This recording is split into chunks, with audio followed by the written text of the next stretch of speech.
Bonsoir à tout le monde.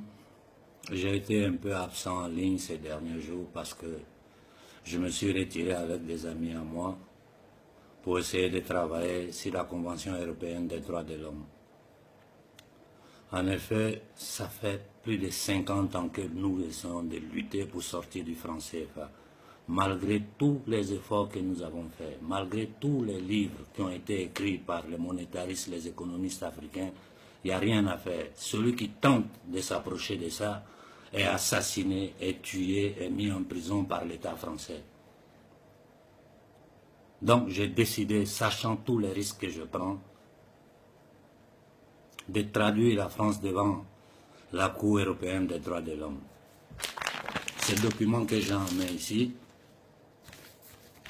que vous voyez, c'est la Convention européenne des droits de l'homme. Donc nous nous sommes basés sur la Convention européenne des droits de l'homme pour essayer d'attaquer juridiquement la France sur le plan international.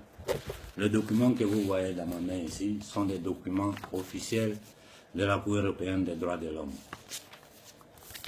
Cet autre document sont toutes les preuves inconfutables que nous avons ajoutées au document, plus toutes mes déclarations qu'aujourd'hui j'ai consignées à la Cour européenne des droits de l'homme, spécifiant très bien que ce document doit être traduit à la Cour pénale internationale, parce que j'accuse la France de crimes contre l'humanité en Afrique.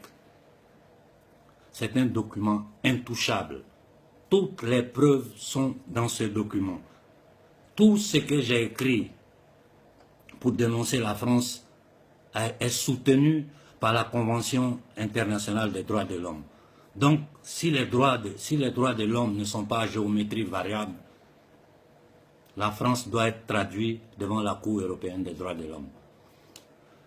Bon, connaissant le système, connaissant les Français, je sais qu'ils feront tout pour m'empêcher d'aller en avant. En ce moment, j'attends l'arrivée du protocole. Après ça, je vais décider comment bouger. C'était simplement pour avertir le monde entier de l'action juridique que j'ai entreprise contre l'État français. Parce qu'on ne peut plus continuer dans cette histoire de CFA. Tant que nous serons dans cette monnaie coloniale, dans cette monnaie nazie, l'Afrique continuera à souffrir.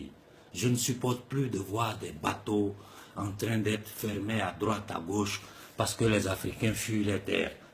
Et nous savons que le problème central de l'Afrique, des 15 pays d'Afrique, c'est le franc CFA. J'ai pris des années pour étudier les travaux du professeur Nicolas Eboyou, pour ne citer que celui-là. Mais j'ai ajouté sur la documentation les travaux de tous les grands monétaristes occidentaux. Donc la Cour ne peut rien dire d'autre. Elle n'a pas de possibilité d'archiver ces documents-là. Si je fais cette vidéo, c'est pour que vous la partagez au maximum, que le monde entier sache qu'il y a un Africain qui a traduit l'État français devant la Cour européenne des droits de l'homme en base de toutes les conventions, tous les articles, tous les protocoles. C'est une accusation intouchable. Donc je vous en prie, partagez-le au maximum.